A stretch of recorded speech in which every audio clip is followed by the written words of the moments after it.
Hey guys, so bad news.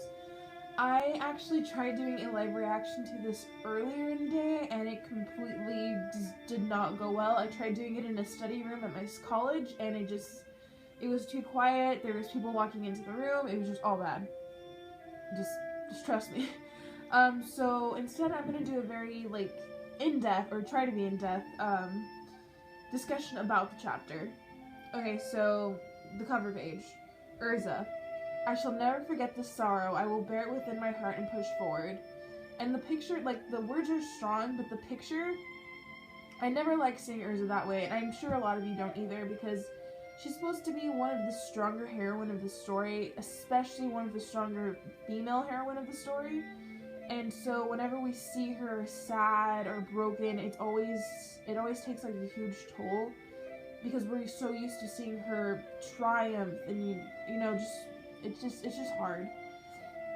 So next page we see her in shambles, and Mavis as well. Mavis I don't like seeing Mavis that way either, because we're used to seeing her joyful, Erza strong. These are very different things, and I don't like it. Master, could you do me the honor of naming this child and becoming his parent? What you would ask me, and then we go back to a memory of Mavis actually naming Makarov. And I think a lot of us skip over the fact that Mavis has been around Makarov's entire life, and I do believe that she was watching him his entire life grow into the master fairy tale, checking up on him in her spiritual ways. And so in a way, they were very connected. At least Mavis was very connected to Makarov. Even though she appears as a child, she's been around and seen him grow. So it's really sad. And then we see someone come up behind her, and it's Laxus. Stand up for us one more time first. There are still enemies that require our attention, and we cannot win without your strategies. Now come on. And I would love to see Laxus become the guild master, because I just feel like we've seen him grow so much. And you can honestly see in this page that he is grateful for what his grandfather did, he's not torn up about it, but I don't want to say that, because it's not like he's not sad, but he understands where his grandfather is coming from. And in order to honor Makarov, he didn't disturb his final wishes, and he let him die in peace, knowing that he protected his children, He wasn't going to fight it. And I really appreciate the way Hero took that. And everyone's just kind of heartbroken, not just for us, but the old geezer's sake too. Yeah, you see, he wants everyone to be pulled together so that Makarov's last wishes weren't in vain. And we see Erza bowing to Makarov. To be able to grow up as your child, I was happy beyond words. You see, she legit thought of Makarov as her father, and I've always caught that. Every time that she's always been very protective of him, you could see it. It was just like a bond between a parent and a child, and I feel like it's more apparent between Erza and Makarov than the other guild members. Maybe Natsu, Gray, Lucy, I see it, but I don't see it so much as with the others. So then we cut into Eileen, and I find it ironic that Erza was talking about parents, and then we go to Eileen. Interesting. How many of your people have been taken out? I'd say roughly 70 to 80% of the forces, if I were to make a quick estimate. So we can tell that Makarov didn't even take them all out, which really pisses me off, because if Hero's going to kill off this major character, you would at least think that he took out everyone, but in Fairy Tail, when is something ever that easy?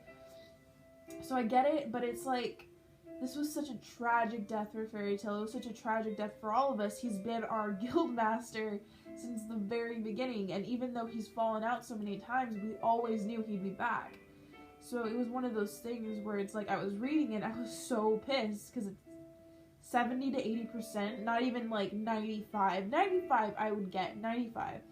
But 70 or even 80, that just really... I'd expect nothing less from that man. I would give credit where credit is due. Even so, I sorely underestimated it. The magic which I once taught to Mavis, and which now she passed on to Makarov. So it's kind of like Zeref is biting his own ass, chewing out his own ass, because it's he's kind of the reason that his army just got taken out, or 70 to 80% of his army. That being said, there were no casualties among the remaining members of the 12. The flow of the battle is unlikely to change in a significant way from this point forth. But Zeref has not seen End. I'm not even sure he knows End is out there, or of how strong Gray is. Now, it's like the same panel from when we saw Natsu, so obviously, Natsu and Gray. They're still fighting. You know, I'd hope they would have stopped by now, and I was hoping they'd realize what had just transpired with their master, but I guess not. And they're not even talking, it's just blow after blow, and Natsu is just... I feel like Natsu is more powerful than Gray. We see Gray coming up with these other moves with ice crystals and, like, hurling them at Natsu like bullets, but he's just blowing them up. And I love this panel because he's just moving his arms and there's just explosions everywhere. And Gray's just freezing him. Gray got one good blow in and we haven't seen that yet. But then Natsu, like, burns the hell out of him with a pillar of fire. So it's like, it's even, I guess. But I feel like End is a lot stronger right now. Next couple of pages, still continuing to fight. There's major chaos happening. And then Gray, I'm putting a stop to you here and now, Natsu. And he, like, turns Natsu into, like, a glacier, like, hard ice. And then he just breaks through no problem. And he just looks so determined, and Gray looks, like, pissed. Like, I don't think he thought he was gonna get out of that. And their blows are just catastrophic to everything around them. And here, Natsu doesn't even look like Natsu anymore. He looks like Jackal when he was using his cursed powers. Like, he doesn't even look human anymore. And Gray honestly looks terrified. Well, slightly terrified, but he, like, I feel like he regains himself. He honestly didn't think that this battle was going to be this hard. Because with all the other demons, it was like a quick, like, one blow type thing. And the major part of this chapter that me up was Erza.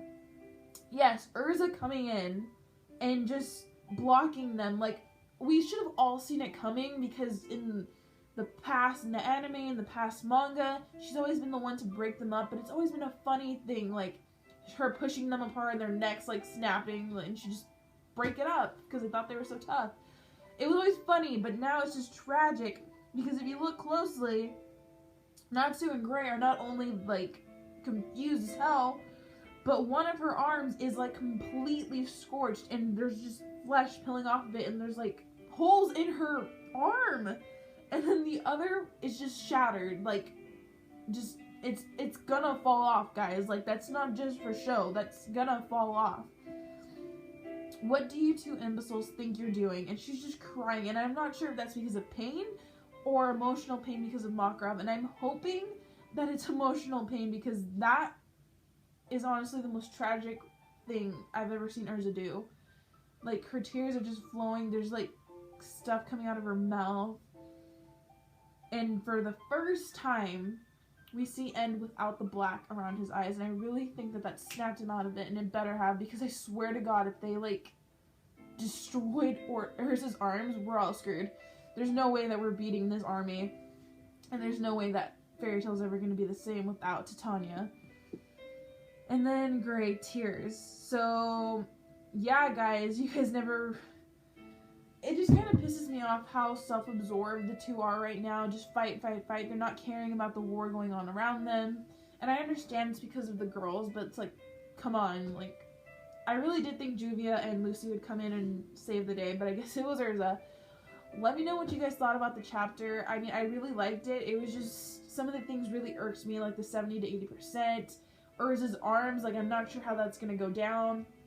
And I want to see Natsu, see Lucy, and I want to see Gray, see Juvia. So, let me know when you guys think that's going to happen, if it's going to happen anytime soon.